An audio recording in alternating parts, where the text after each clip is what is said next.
So, if you know me and you've been listening to the podcast for a while, you know I'm always looking for new ways to make myself #better than yesterday. Well, I came across a new way with an awesome company out of Canada called New Breath. I've been using their tub for cold exposure therapy for over a month now, and my body just seems to feel better and better each day. It's no secret that I love to work out, and I'm always sore, but taking a cold plunge each day has really changed that, for lack of a better term. Now, I'm still sore, I'm just not as sore. I spend about 10 minutes in the tub 3 to 5 days a week, in as cold as I can get the water using some large ice blocks. And it's been great. My body feels better, my sleep numbers have increased, and the general resiliency, I guess you can say, has been great for me.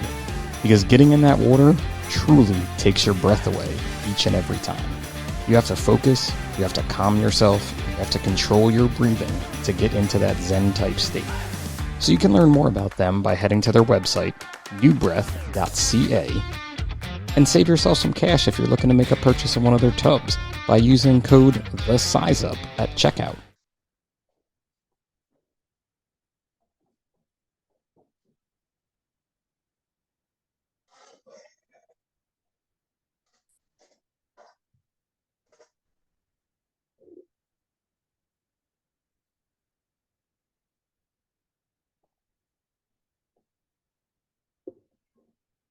So funny how that happens, because I've been here with my guest now for a few minutes and we've just been chatting and the dog has been 100% fine. The second I hit the record button, Clarice is like, yo, I want to be in the show. I'm going to growl at you. I'm going to be annoying.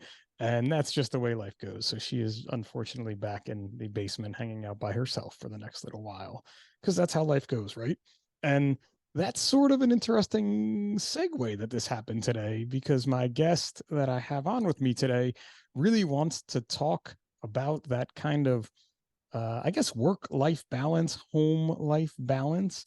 And it's interesting because he runs a social media page and he doesn't necessarily talk about that on his social media page too much. And I thought it was interesting when he came up to kind of present this topic to me that I've been wondering about. So Tyler from the Citizens Firemen, welcome to the Size Up. How are you today? Doing great, Pip. How are you doing? I'm doing good, man. You know, we had a couple minute chat, and like I always say to my guests, like I want to just hit the record button and go, because we're like recording a podcast when we're not on the podcast. Oh, you got me? Or did you lose me? Ooh, technical difficulties. I think I'm good now. Okay. So I was saying how we were kind of recording the podcast before we were recording the podcast. I feel like that always happens. Yeah, you'd want to jump in and just start talking right off the bat. It's funny too, because it happens. I've noticed now that I've done a couple of these episodes, I guess is a good number to say. Sometimes I know my guest, like I've met him before or her. Other times I haven't, but the same thing happens. Like we just jump in, the Zoom button starts, "Hey, how are you?" and we're talking about like important topics. It crazy how stuff like that happens all the time. Actually, kind of similar. I just got back from a conference and got to network with some of the instructors at a social before the Sunday morning session started, and started asking some questions. And you start talking more and more, and then they have to back. Hold on, like you're gonna ruin my lecture for tomorrow. Like you got to wait.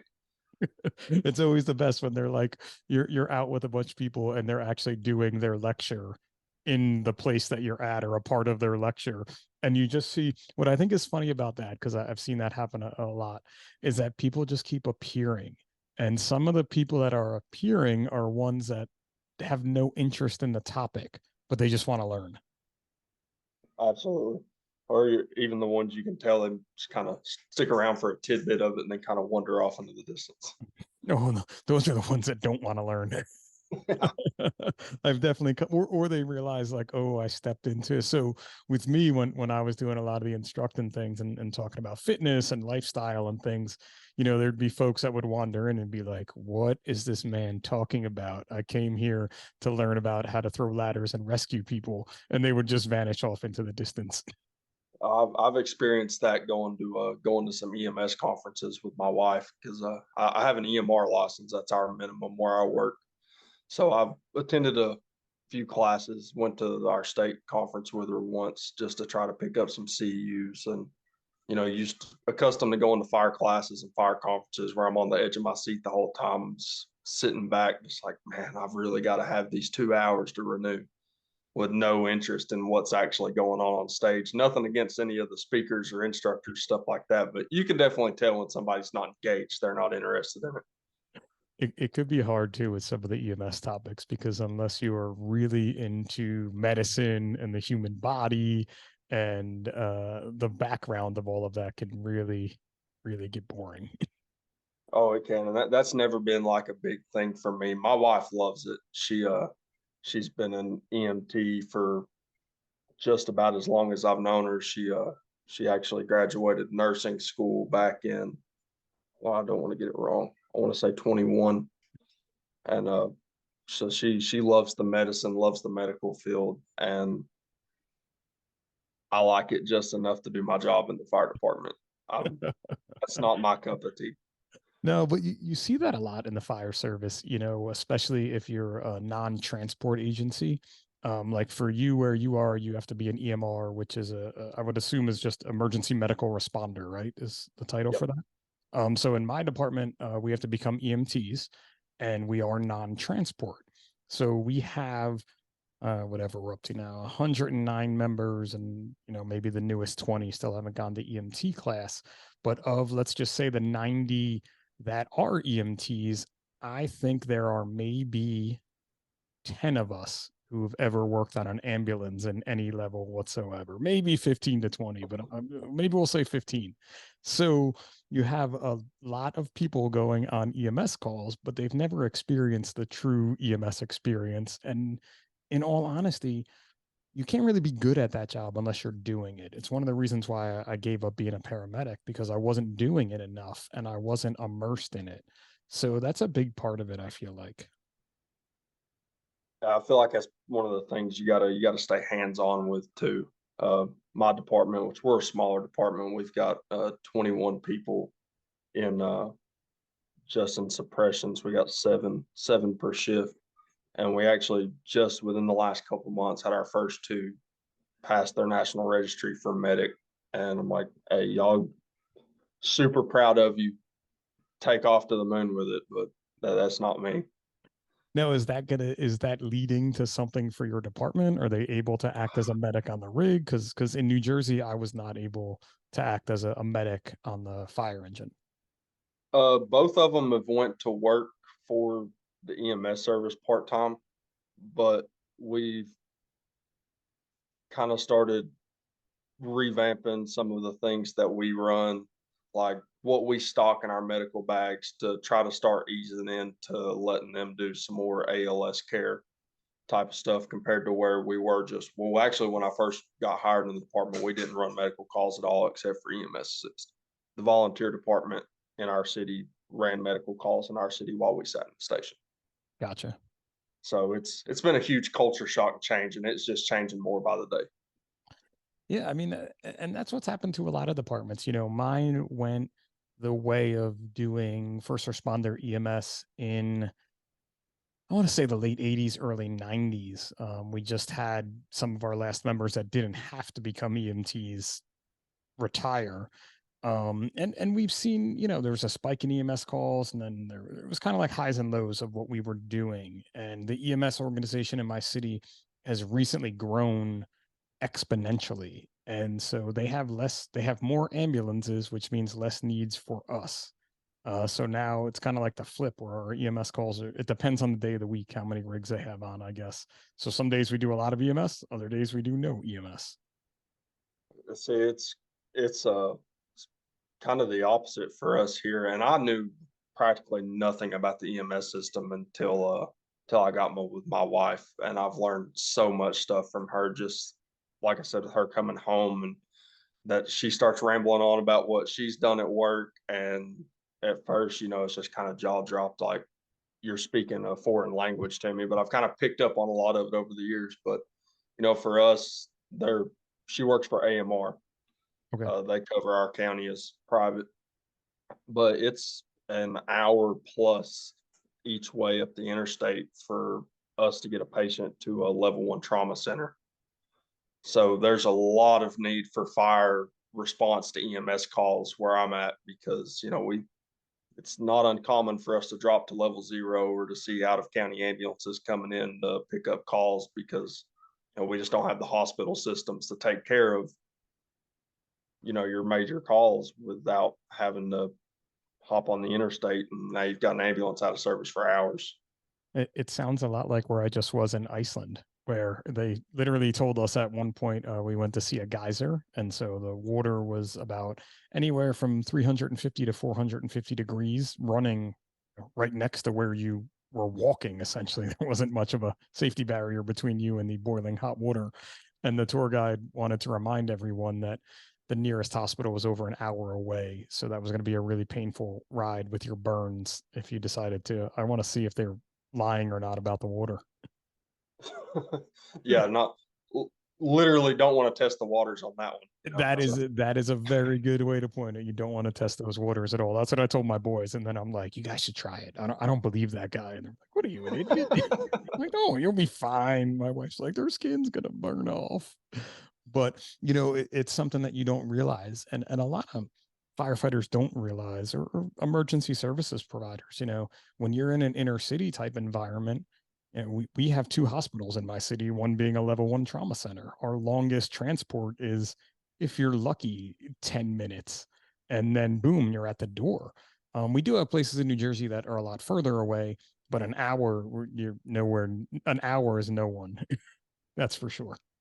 We've got 2 hospitals here in the county, but it's more of your cut, scrape, or inpatient type of ordeals. Most anything that comes in there that's really going to upgrade in anything else, they're either transporting out with EMS, or they're bringing in air medical and they're shipping them out somewhere else. I was going to say, you guys probably do a lot of air medical type transports and things, I would imagine. We do. We're in contact with helicopters a lot, especially having the interstate system, high speed crashes, things like that. And it's but luckily for us, actually, the next city up the interstate from us, which is probably about 10-15 minute drive, there's an air medical base sitting right on their interstate exit. So as long as they're in service, it doesn't take us long to get one on the ground and get somebody out of there. Really shorten that hour transport time down. Yeah, definitely the whole aeromedical thing. We use them for burn patients, to get them to the burn center here in New Jersey from where I am. And it's interesting because people are like, well, you have the helipad at the trauma center, but you can't bring a patient into a hospital just to use the helipad. So we have to set up a landing zone, which we've done a few times. And it's kind of, people get comical and they're like, but you have a trauma center. Why are you using this football field as a landing zone? And it's a whole different story left for another day, but it begs a lot of questions that, you can't just wheel them through. Someone did that a few years back, and it was someone paid a very hefty fine. So we could just leave it at that, I guess. But, when you talk about your wife, and that was one of the things that, when we were kind of pitching this episode back and forth, was a big topic for you. So how did you meet your wife, I guess, is a good way to kind of start that, being you're both in an emergency services family? We actually both met through volunteer fire departments. The county fire service here is 11 separate volunteer departments, and there's 2 career departments. Athens, where I work, which is a little bit larger city, and then a smaller city, Etowah. But I actually volunteered for the volunteer department here in Athens Rural, and she volunteered for Inglewood, and those 2 departments run a lot of calls together. And she's a year older than me, so we both came up through Explorer programs when we were in high school. Young kids hanging out at the fire stations all night long, wanting to run calls, stuff like that. And then being a close department with us, sometimes they'd hop in a truck and come over to our station, or vice versa, pulling pranks on each other, stuff like that. Really, really close knit friend group back then, and that's kind of how I got to meet her. And then she went on to work EMS. I went on for the career fire side, and we started seeing each other on calls at work, and then just kind of hit it off from there. It's interesting how, everybody obviously always has a relationship story, and, in emergency services, they always tend to do with like, oh, we were on the same department or we saw each other on calls. It's not unlike how my wife and I met, where I was working EMS and she was a physician assistant in the ER, and I was dropping off patients to her, and we were going out. We worked night shift, so we were on that, we stay up all night on our days off schedule. And and we actually met. I was working EMS, so it was before I got hired, or right as I was getting hired. But one of the things you had mentioned to me is that you have that kind of understanding of what each other is doing, and I think that's a huge thing that drives, nurses and cops and firemen and anyone in this field together. It is, and it's not just me and my wife either. Actually, she has a sister, and her sister's a sheriff's deputy, and her husband works as an engineer for the same department I work for. So we're all You're all just in the kind of family. You're all intertwined intertwined. there together. But it's nice. I hear a lot of people, they've talked about, well, I had a long night at work and went home the next day. Wife didn't really understand, or upset that I had to go to these classes, stuff like that. And I mean, it can still get irritating at times whenever work takes up so much of your life, but there's still that little bit more of an understanding of like, I've been there. I've had to go do the similar things before. I've got to go for her, she's got to go keep CEUs up, like I said, for advanced EMT license.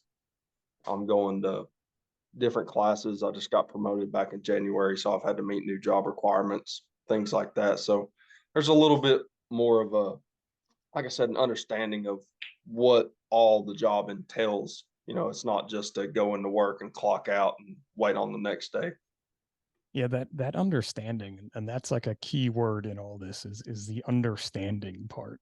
Because when you have someone who doesn't work in the emergency services field, they just don't get that same feeling. But I feel like a lot of the folks that I know in that situation, they also hide a lot from their spouses. And I don't even know if it's hide is the word I want to say, but they don't educate their spouses as to, you hear people say, and I've heard this throughout my whole career, like, oh, you never tell your spouse that you slept all night at work. And I'm like, yeah, you tell them that. And you tell them that it still wasn't a good night of sleep. Like, there's no such thing as a good night of sleep when you're in a station.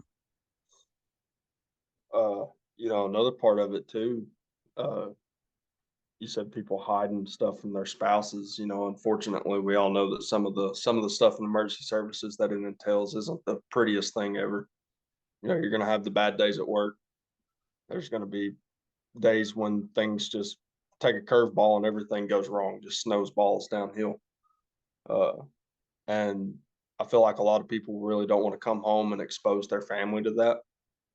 But one thing that I can say, being in a dual emergency services marriage, is, if especially working in the same community together, if an incident happens, like everybody knows about it, and it's not something that we have to come home and hide from each other. Like, I know if my wife's had a stressful day at work, if they've had a rough call, been exposed to something, she knows the same. So you kind of get to pick up on that and be like, hey, I may have to nonchalantly try to push a little bit harder for them, or vice versa, compared to somebody coming home and just trying to keep shoving it deeper and deeper, and end up dealing with some of those stress related incidents later on in their careers, later on in life, stuff like that. And it's one of those things too that, if you're trying to hide it from your spouse and your family, you're really not doing anything to help yourself either. Now, I'm not saying you come home, I can tell my wife, just like you can tell your wife, anything that you saw on the this was the worst thing I've ever seen scale. And listen, there's a lot of folks out there not within our community who can't handle that kind of a thing. But Yeah. I think you have to come to that middle ground of explaining to them in a way that, last night was a really horrible night. We had a call that involved kids and it's really affected me. The same as I've seen in my career, we're starting to use post incident stress debriefing teams way more than we ever have in the past. The same type of thing to just explain to them that, these next couple days are going to be a little rough, but I'm going to go to this meeting and hopefully that's going to help. And I'm going to try to do something to make this okay. It is. And I mean, either whether you're talking being in a having that family setting where there is more of an understanding, or whether you just, like you said, have to find a way to kind of explain it to them. That to me, that's supposed to be your support group. Like, we've all got our people at work.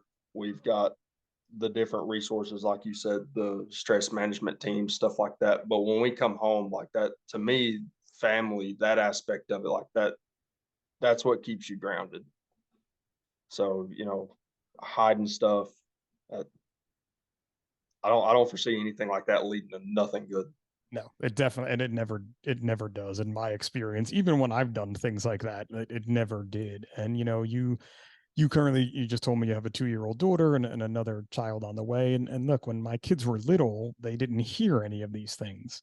Now my kids are 13 and 10, because I'm the best dad in the world to remember their ages right there. Uh, but and they lived through the pandemic here in New Jersey with us, and literally seeing us and how stressed we were then. But as they got older, I again, I don't tell them everything that I see at work, but they know a lot more now than they did when they were younger, especially the 13-year-old. And he also picks up on things a lot more than I even expect him to. My father was a firefighter and he retired when I was 12 or 13, but I didn't pick up on any of the bad stuff he had seen at all because I was just an idiot, I guess. But my 13-year-old can tell, like, oh, Dad, you had a bad night last night. And even then too, I think anybody that's really involved with their children, with their family, the wife can be a great support, but children, that's a whole different story. So, that can be kind of a take and a give with the kids kind of starting to understand some stuff too. Cause, I kind of, like I said, with the spouse thing of trying to give that extra little bit of support, you start picking that up from your kids, that could be a game changer. Yeah, that support from him too has been great. And also too, I use it a lot to teach them things because, I work in a college town, so we deal with a lot of folks who are on their own from mom and dad for their first times in their life and feel as though, Unexplored. yeah, reheating, the pizza in the pizza box in the oven is a good way to go, or the water on the grease fire is a good way to go, or just have no clue what to do when the smoke detector beeps type thing. So I use a lot of them as teaching moments for the boys to be like, you're never going to do this, please.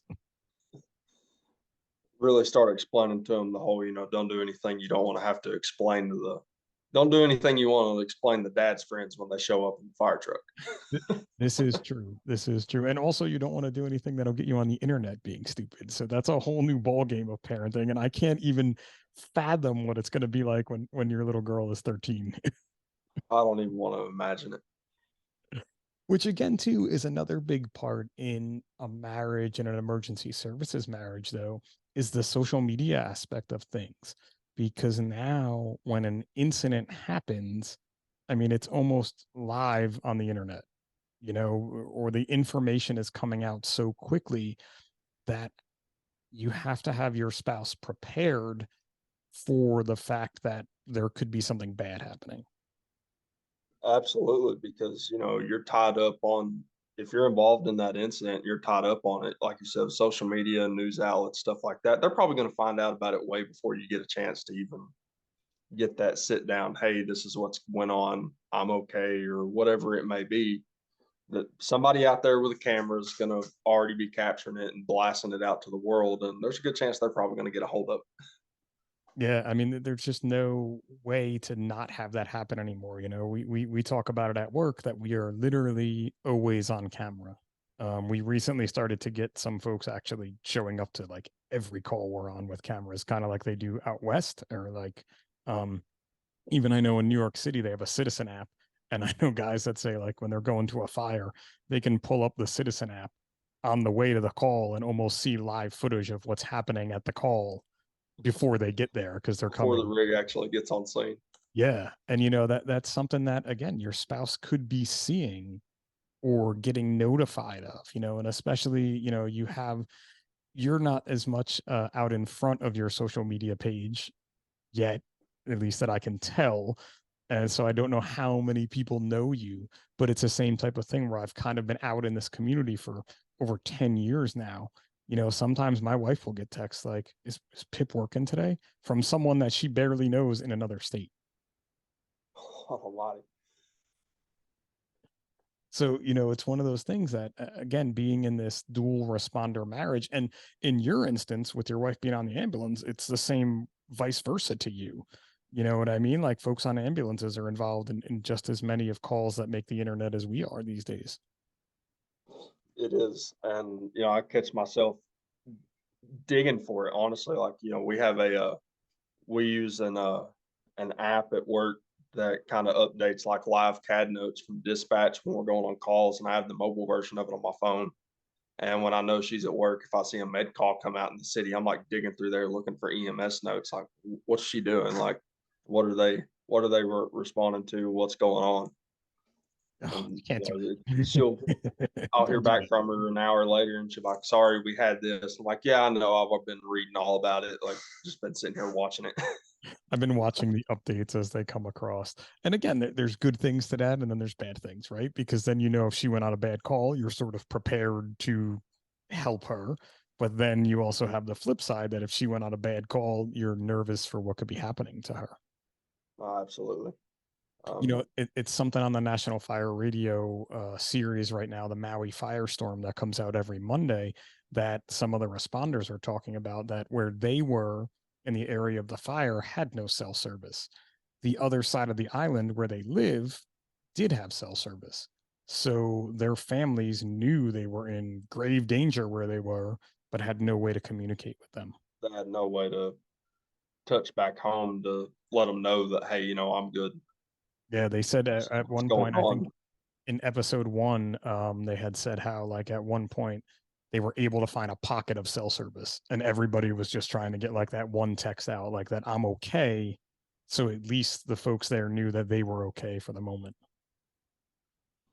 Uh, I actually, before I got promoted up to company officer, when I was a driver, actually kind of dealt with an incident with my wife finding the first time that she found out there was a larger scale incident before I had a chance to fill her in, because she was used to me being on the pump panel at that time. I've always said the first 5 minutes of the fire is the busiest time for an engineer, and after that, it kind of starts to slope downhill.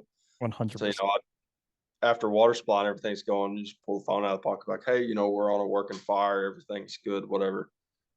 And one of the guys that I worked with, his wife was pregnant at the time, and I don't know if it was just the pregnancy hormones or what, but decided to call my wife in the middle of the night. It's like, have you heard from any of the guys? They're on this huge commercial fire, and I've not heard from anybody. So when I finally get back to my phone, my wife's been blowing it up, like, why didn't you tell me this was going on? I'm sorry. You can't win. You're damned if you do, if you're damned if you don't, right?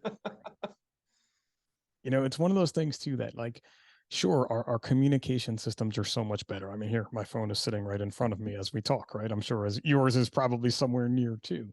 And it makes me wonder, like, if that over communication is a good thing or a bad thing. When I got hired, cell phones were, I mean, we had cell phones, but they weren't as popular as they were. But the firehouse phone would ring all day with people's spouses calling them, uh, or girlfriends at the time. Whereas now it's just their cell phones ringing. So who knows? And see, that's I kind of came up to the little bit of the opposite. I think I probably got my first cell phone when I was 10 years old. So from that point forward, it's been just a button away from contact with anybody, right there on your hip at all times. And you've survived. You've managed to make it in life as an adult with a cell phone since 10. It cracks me up with cell phones. Barely at times, but we're squeezing by. You get the posts, you see the post, and you may have one on your page where it's like, oh, put the phone down, you're at the firehouse kitchen table, or whatever it is. But when you walk in, it's, or like the folks that post about it like to say it's the young guys. But you walk into any firehouse anywhere, and 90% of the people are sitting on their phone, doing things like that. There's a post on my page that is pretty much to a T what you just explained. but it's 100%. You know, some of the most phone glued people I've worked with haven't been the younger guys. We actually all make jokes. I love him to death. I won't say his name on the podcast, but retiree now. Anytime somebody's watching a video, watching TikTok, anything like that at work, and they've got their volume full blast, we'll turn and look at them and be like, okay, so and so, because I swear all shift long and just sit and watch videos on Facebook. And I don't know if he's hard of hearing or what, but it was like he had a Bluetooth speaker just full blast playing it while everybody else is sitting in the lounge or whatever you were doing. So, you know, it's not always that generational curve or blaming it off on, well, it's just the young kids. Like No, it's all of us. I I'm think just everybody's pretty well. A lot of people are glued to them at this point. everybody is. I mean, my father's 85 years old and he's sitting there scrolling on his phone, and I'm like, Dad, I see you one time this week and you're going to be on your phone and not even want to talk to me. Like, here we are, we're hanging out. Like, and I'm just as bad as my kids. I mean, but I feel like it's a level of comfort that we're all used to now. And it's that time to be like, hey, we're not going to do this. You know, like when we were just again on a family vacation in Iceland, like, hey, we're on this bus, look out the window, don't be on your phones. And we all needed that reminder, whether it be my wife, myself, my kids, all of us. Notorious Fire. Such a great name. Brings me back to bumping mid-90s rap jams from the one and only Biggie Smalls. Lenny is literally the man when it comes to custom designs. Dude went to art school, like legit college for art. Just look at all his work. This guy has artwork on snowboards and even guitars. He's constantly creating new sticker designs. But more than that, he's customizing tumblers, mugs, glasses, cigar cases.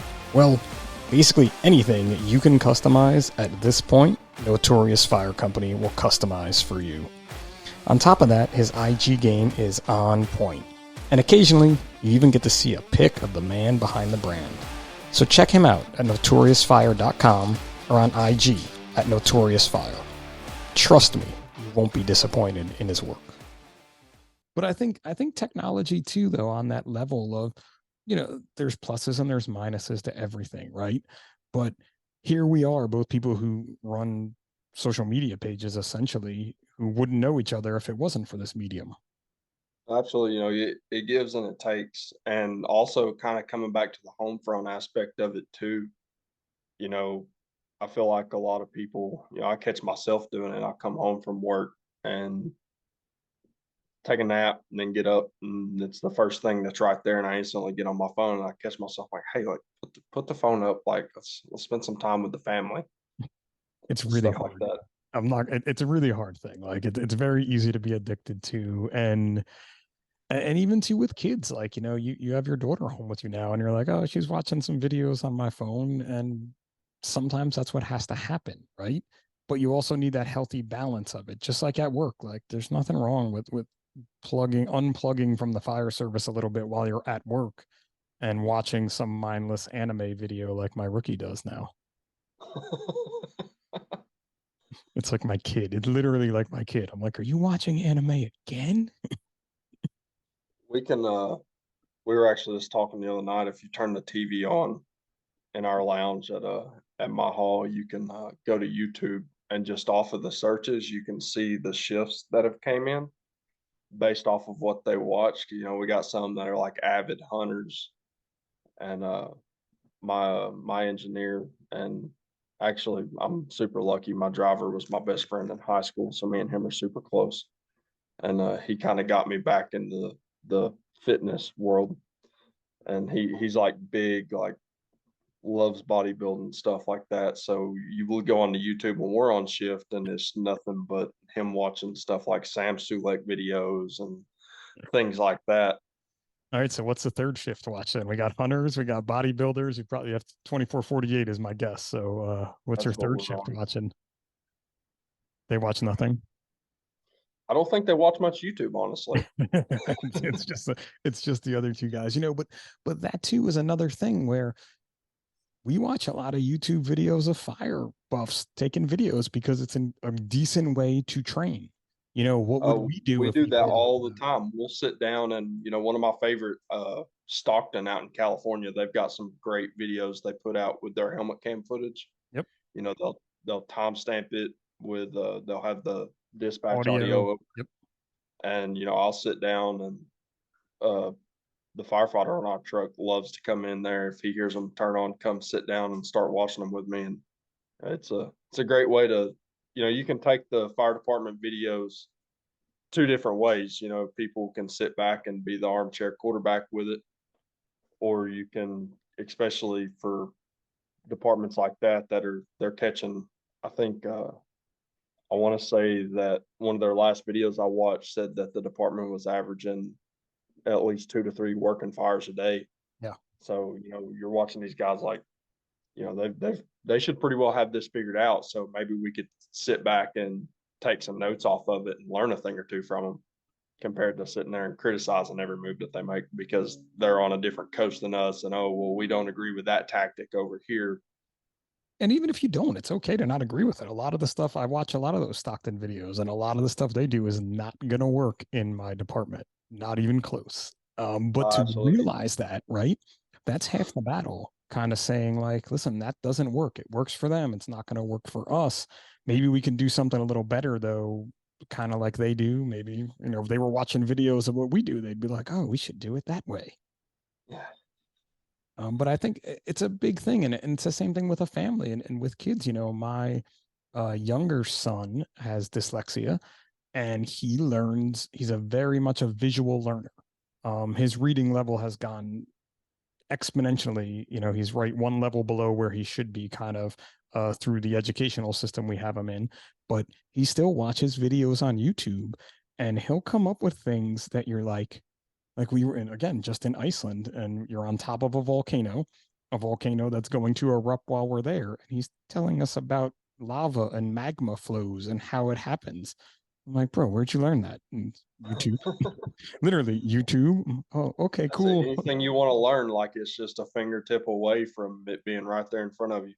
Which I think is a good thing, and if you're not just watching anime videos all day at the firehouse and you are throwing some educational tips in there and videos, why not, have at it. And I think it can be a good thing and a bad thing for us in the fire service, though, when it comes to the educational stuff.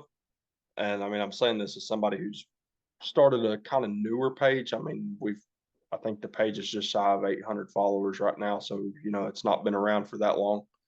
But you kind of got to be cautious of what you're paying attention to fire service wise on social media, in my opinion, because there's really no way to vet those guys. No. Like there's no way to, it's not like you're going to academy or going to a conference and listening to these lectures where like, okay, looking at it, the last conference I went to, we got the pleasure of listening to Mike Scotto from the FDNY.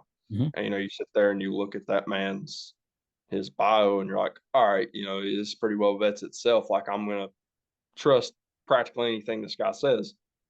But you get on social media and nothing says that the guy that just made this post isn't a 2-week rookie out of the academy in a department that maybe catches 2 fires a year. And nothing wrong with departments like that, but you're on there putting yourself on as something that you're not.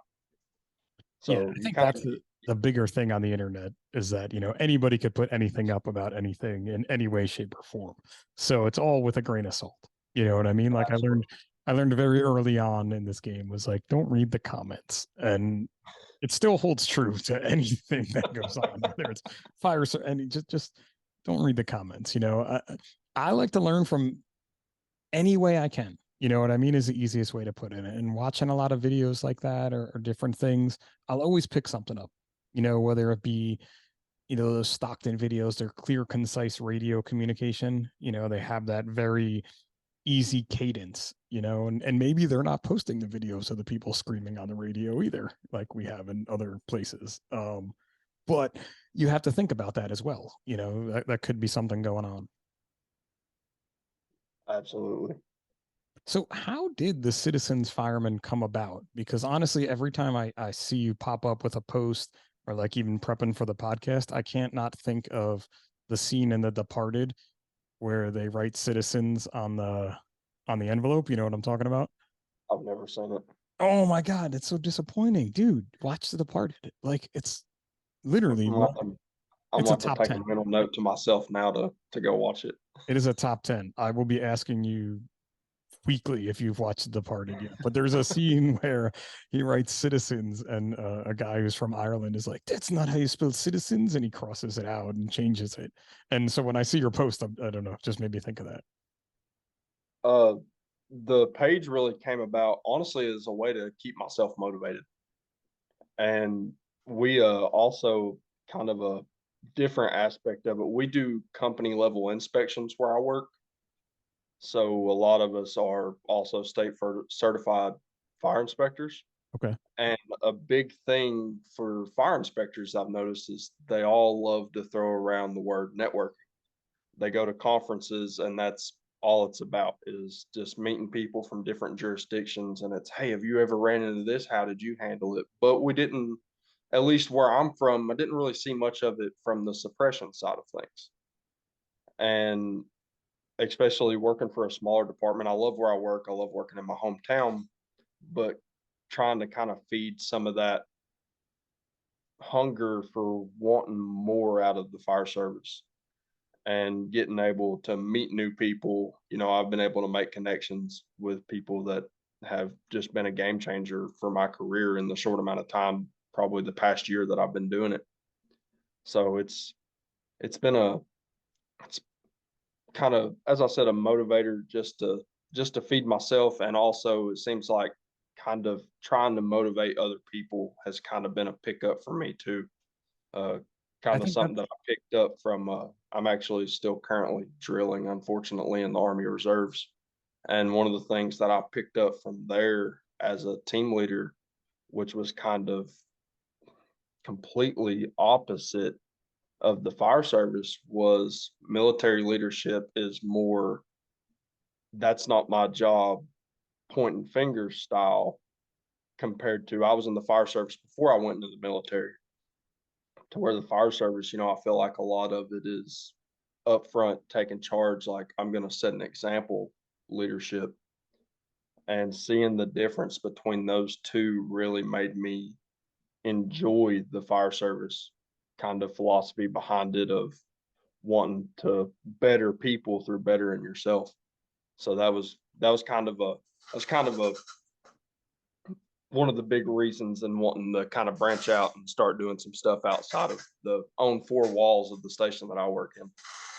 which is awesome, and getting yourself out there. But one of the things, and was not in the military, so I can't speak exactly to that knowledge. But you always hear in the military that it's the NCOs that are really the motivators and the glue that keeps the company together.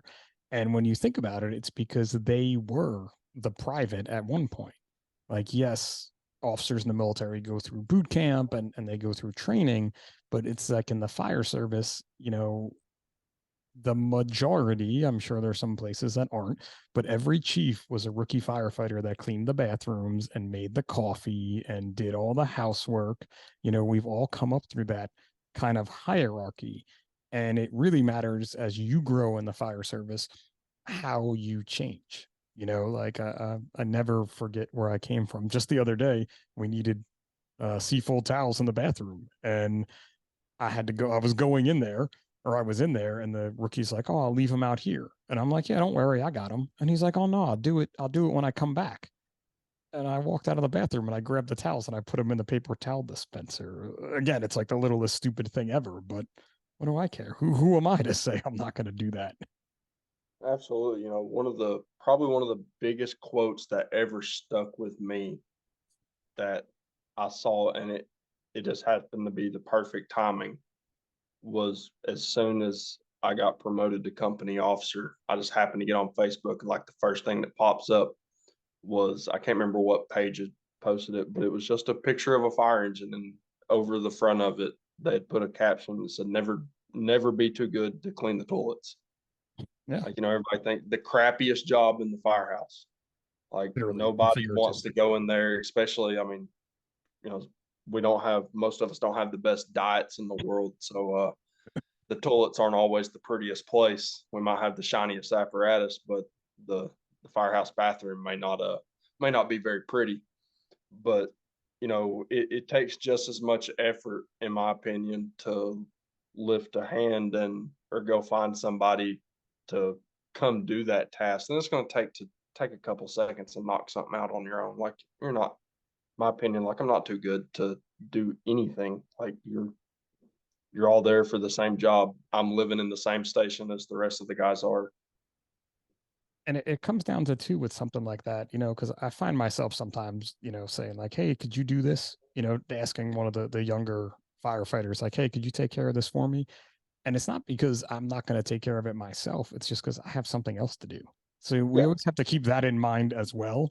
That it's, there's that leader who is always telling other people what to do and never doing anything.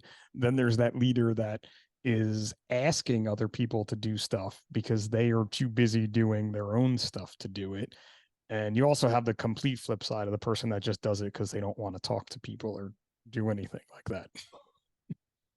And kind of back to my wife too. We've kind of talked about this, and when we've had some get-togethers over here at the house, and I've got to talk to some of her coworkers and stuff. I think it's crazy the difference between fire and EMS, at least where I'm at too, because the medics essentially the supervisor role on their ambulances, and they're put in that position based off of a license. Like there's no leadership build up to that for them Okay. compared to the fire service where we're putting people through multiple classes. We're setting different a long list of things that they've got to meet, and we're promoting people based off of qualifications, off of personal traits, things like that, compared to, well, you passed this test, so now you're going to be in charge of somebody else. And I think we see a large difference in leadership styles because of that too. Oh, for sure. I mean, I think too with EMS being such still the youngest of the services, like only really starting up in the 60s kind of is an easy way to kind of put that they're starting to grow and follow the models that fire and police have kind of set when it comes to having a promotional process. But it also depends on, how big the department is and what they can and can't do. When I worked EMS, basically it was like, you want to be the supervisor? Okay, you could be the supervisor. And that was who the supervisor was. And what happened in my tenure at the department I was at was people were supervisors and then they were like, nope, I don't want to do this job anymore. And they went back to being a medic. And then a few years later, like, no, I think I want to be a supervisor again. So they took the spot when it was open. That kind of revolving door. And I'm seeing them getting away from that more and kind of using that process because you have to want to be a leader, I feel like, when it comes to a leadership thing. And you have to have certain qualifications. And some of them, I think a test is a very good way to kind of differentiate who wants it more. Absolutely. And actually, for the EMS service here, we're starting to see some of that changes too. They just went to their supervisor was just on an ALS unit. They were on the unit that my wife works on. And within the last year and a half, I believe it was, they've now took them off and put them in their own QRV by themselves. Yeah, it's And impossible they've got to focus a little bit more on being a supervisor than just exactly. being a paramedic that has to run a county worth of EMS service at the same time. So While they're taking care of patients. That was how it yeah, was when I worked EMS at the department I was at. The night supervisors were on the trucks. They were a regular medic. They have since taken them off, and actually now they have multiple. I really can't even keep up with who's got a leaf on their shoulder today and a lieutenant bar the next day, and colors mean anything. And but they are, constantly changing. yeah, it's totally changing and growing, and I just kind of smile and nod and figure it out. But you see that growth and that's a big deal. That's a good leadership growth and it's good to see them growing. It's also being on the flip side of it and understanding there's hiccups along the way with that growth. There is, and coming up through it myself, I went through a lot of more so personal doubt and questioning myself over things like that. And that was something my wife's always been great about, is in a very stern way, pretty well just, no, shut up, you can do that. I know, like, this is what you need to do. Like, now go do it. So she's always been that more of a motivator for me too in my career, with wanting to push things along. She's like I said, I was riding the back seat whenever we got together, so she's got to see me come up spent some years as a driver, and now just about to round my first year as a station captain. So Yeah, I mean, and it's always good too that you appreciate that, and she appreciates it as well, and you let her know that. This is why I was trying to get the both of you on this podcast, because as quiet as you said she was, I'd be pulling stuff out of her right now to be like, "Is that really true? Does he really feel that way about him?" But you too, like you said, she was an EMT who went to nursing school. When you met, she was an EMT. You got to see her grow and now become an RN. uh well, she's actually about to go back to school for RN. She's My an bad. LPN right now. My bad. But we Sorry. actually she got off the ambulance for a while and went to work in on the nursing side of things, went through some work, tried multiple different jobs for it, trying to find where her fit would be. And we always thought that they're on a 24/72, and with us on the 24/48, we always thought like, oh, these schedules suck together. Like when they back up, it's 48 hours, especially having a kid, we've got to find a babysitter. And then she came off the truck and started working these other jobs. And we quickly realized that we took those 24 hours for granted, because when she gets those 72 off, like they line up so much better together compared to her working Monday through Friday. Like it's kind of nice, with even though you may have those 2 to 3 days a week where you're not going to get to be at home with each other at all. Every other day you're going to be there for the Yeah. full 24. She's not going to come home at 5 o'clock and be tired, or vice versa. So that was kind of one of the driving factors for her to actually want to get back on the truck with EMS. And even though I said she was about to go back to school, we're not necessarily wanting to try that schedule again. She's wanting to fly as a nurse. So, Gotcha. they work a lot different schedule than just a ER nurse, or for around here, or home health, whatever it may be. The flight nurses kind of work more of an emergency services type schedule. It's crazy that you brought that up, because I was just going to ask you about how your schedules pair up, because being a dual emergency services couple, I'm sure that, babysitters are key in that lifespan. It is, and it's gotten more difficult here within the last couple months, babysitter wise. I don't have much family that lives around here that we're very close with. And unfortunately, my mom just passed away, and she was kind of our go-to in-town babysitter. So I now we understand. have to rely more Sorry to on hear her that. parents.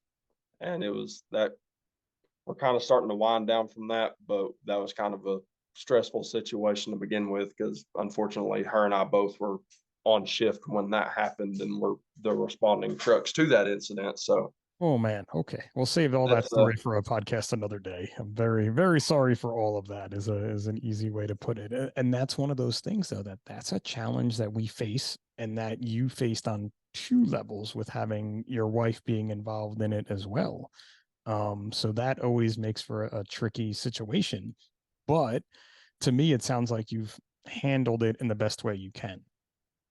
it is, and that kind of goes back to uh, kind of what made me think about having that little extra bit of support with the understanding with each other, because it was family was really close knit then, and both of us kind of, I don't want to say, because definitely didn't take anything lightly, but we're able to grieve a lot different than others may be. So we were able to focus a lot more attention towards taking care of my father, and doing things, kind of taking care of each other here at home, but out in public, trying to help take care of the rest of the family and put affairs in order, stuff like that. So the double emergency services, it, just like we said with the technology, it gives and it takes. Yeah, for sure. I mean, this is again one of these weird moments of like, I lost my mom within the past year. And it wasn't sudden, we had her on hospice care, but my wife now works in palliative care. So we have an episode that we talk about that experience a few episodes back, but it's one of those things that we were there for each other. And I was there for my father and my siblings in a way to kind of be the bridge of explaining everything that was going to happen. And it got really unique in the fact that my brother kind of was like, well, it's not like you've really seen people pass away, Rob. And I'm like, what are you talking about? And of course, my family calls me by my first name, not Pip. But I'm like, what are you talking about, man? I've been doing this for 27 years. I've seen loads of people pass away. But you have that own experience of it being your loved one, which changes it. But having that dual role really helped tremendously, just like you were saying. Absolutely. And, it's kind of one of those things, people talk about working in your hometown, working where you live. And, I thank God that I'm married to who I am, because that took a huge load off of my plate. I hate that she had to deal with that as well, or that we had to experience it all. But I'm super thankful for the job that my wife does, because that was a game changer, having to deal with a traumatic experience like that, but having that understanding and that knowledge between each other here at home, and able to help my dad out as well. Because, like I said, we don't have a lot of family around here that, or I don't, she does, that's able to come in and kind of take the load off and put affairs in order for people. So we were kind of able to take that role for him. So It's kind of, definitely kind of paid out for us, both being emergency services at the same time. It was a downer, but it kind of came with some perks for things later on down the road. and that's it. And I think too, I'm gonna go with, as we're getting close to that hour time here, is like the title of this episode is almost like a double-edged sword, because I feel like that's kind of what you're sitting on in this situation, where there's so many positives to it, but yet there's probably equal negatives. And it's the understanding of both people in the couple that that's the way it's gonna be. Absolutely. And I think I would definitely say now, and my wife and I have been together for 4 years, give or take. The positives of both of us being in emergency services have definitely outweighed the negatives by far. Oh, I You can. know, We've been together for 20 years. I can say that 100%. it's super fun to be able to come home and relate on a marriage level to what we do at work, because both of us, I don't, aside from, you know, I'd say probably physical fitness, that's kind of our together time, is going to the gym. That's about the only time we get away from the kids, when we're at home. So, everything other than that probably entails emergency services in some way. So there's not much of that kind of down slope, come home, flip a switch off for us. But it's paid off. So It has, and I wouldn't change any of it. just wait, because as your kids get older, then you get soccer and lacrosse and the play, and you basically become me, who is currently a chauffeur 4 to 5 nights a week of driving to multiple band rehearsals, practices, play rehearsals. Not I shouldn't say me, Tracy and I, both of us, planning our lives around these two little boys' lives, which are way cooler than ours can ever be or ever were. So good luck to that. I'm going to look forward to following you and watching that experience. I can't wait for it. I feel like a lot of that, and I mean, you know more than I do in that aspect of it, but I feel like that can Oh, not again. help you come back down to earth. Oh, it definitely grounds you. You clipped out a little bit, but you came back in with saying down comes back down to earth, and that is it. It totally grounds you, man. Yeah, It you just makes sent me a for a good time. notification the internet it's unstable again. Hopefully it'll stay on for us. All right, here then we're gonna kick this off. We could always do another episode another day. Let's do the size up 10, because we're getting around that mark anyway. I like to always get them in at the end. So you ready for Sounds 10 good. quick questions here? Go All for right, man. You go. It's gonna be beach or mountains, it. Beach. night out or night in. Not out. Ooh, really? I see. I thought you were gonna go night in there. A good book or a good movie? Ooh, that's a tough one, because honestly, I don't really do You've never much of. seen The Departed, so how are you gonna say good movie? You can't even I come close don't to I don't seeing. watch a lot of movies, and I don't read. I read books at work, but they're all fire service related books. But I would have to say YouTube. movies, Just say even though I YouTube. don't watch many of them. Movies, even though you don't watch many. Just say YouTube. Videos on YouTube. That would probably be the go-to for me. That's a first for that answer. All right, cross country road trip. Who is your celebrity co-pilot gonna be? Oh, there you go. You're back. There we go. Still on. All right, I'd say celebrity not co-pilot. a real like national celebrity because I don't, well, we just said I don't watch many movies, so It could be a local I don't person. get much tied up into that kind of stuff. But if I had to pick someone that's well known, I would per se to take a cross country road trip with, just because of the amazing time that we just had at this conference. I would have to say Bobby Eckert. We got a chance to hang out with Bobby Eckert, and that was the highlight of the conference for us because the fire service aside, the man's just an absolute hoot. He's something else. That's about the easiest way I think you could sum up Bobby. That's an absolute hoot. That yeah. Well, we'll go with that. I'm just gonna end it at that because my special relationship with Bobby Eckert. I guess we were both Jersey guys, but from very different parts of New Jersey. So we tend to love to hate each other in a different kind of way. But all right, I like that. I can't believe he's never gonna let me live this down that you chose him on my podcast now. Like he's gonna be like, you even had me on your podcast yet. This guy's picking me. Now I have to come on. Oh, how do I continue these questions now after Bobby Eckert? Scared what the next answer might be. Yeah, I don't even want to know. You can't be Bobby Eckert anymore. That's the answer. Please. Do you make your bed every day? No. Oh, all right. At least you admitted it. My wife hates it. $1 million right now, or go back to 18 with a redo. $1 million. I like it. I like that answer. Everybody gives it. Highways or back roads? Back roads. A bucket list place to visit? New York City. Oh, don't come there. It sucks. Come to New Jersey. It's so much better. You can hang out with Bobby Eckert if you come to New Jersey. Why would you go to New York City? You should go to Camden, New Jersey. It's very scenic. I don't know that would be good for my personal health or for my marriage, to be honest with you. Good point. All right, 2 more to go. Football or football? Football. Easy enough. All right, last one. Best advice you could give to your younger self? To my younger self, I'd probably say pick a path and stay with it, because I was younger, especially coming up through high school and first graduated. I was indecisive on everything. Every life decision, I've had too many different ways I wanted to go with it. And I wish that I'd have kind of took this path just head first to begin with.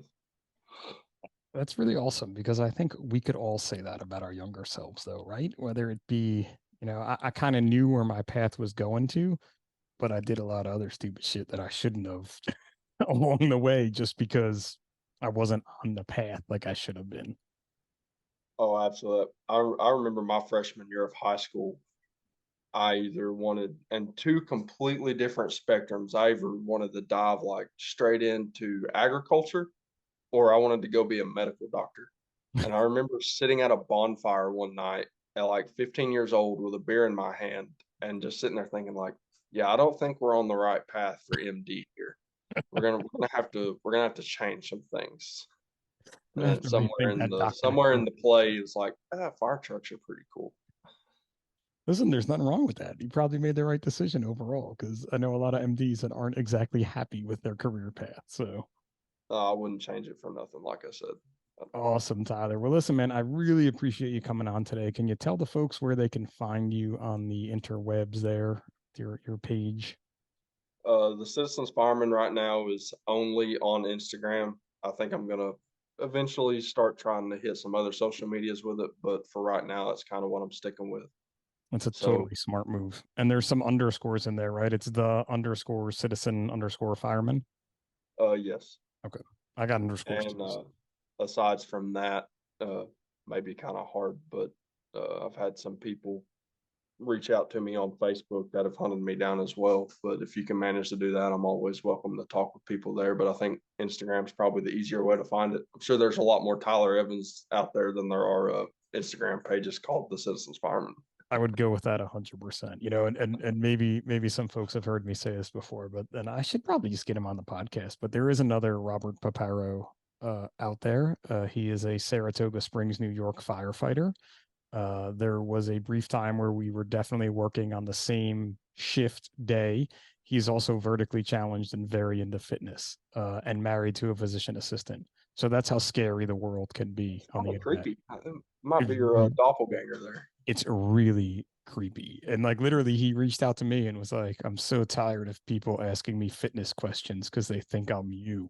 And I'm like, who like I thought it was somebody messing with me at the firehouse. Like I'm like, that's my name. And it's saying it's craziness. Like it's not like I have a very common name. So definitely reach out to Tyler on the Citizens Fireman on Instagram. Thank you so much for coming on today, man. This has been a great talk. You know, tell your wife I said hello, and that next time she has to come on the show. I know she got stuck at work today, so that's the way your life goes. Probably a lot more than most people's, right? Somebody's getting stuck. She decided to stay over. It wasn't mandatory. Oh, she's okay. trying to put back some money for maternity leave. But my Tracy, intention did you hear today that? Tracy, did you hear what his wife's doing? I'm talking to my wife, who should be listening to this podcast. She's working extra to make extra money. I love it. I love it. My intention for today to get her on here was actually to just kind of blindside her with it, because I know if I'd have told her before, because I asked her, I was like, because you know she still somewhat stays involved with the fire service. I was like, hey, you know what NFR is, right? Have you listened to any of the Size Up? You ever heard of it or anything? She's like, no. And I was like, oh, okay, well that's cool. I'm gonna do a podcast with them. And my intention was just gonna be like today, like, hey, come over here, grab a chair with me. Like you're a part of this too, because I know if I hadn't and was like, yeah, I want you to do it too, she'd have stayed at work no matter what today, just to avoid talking.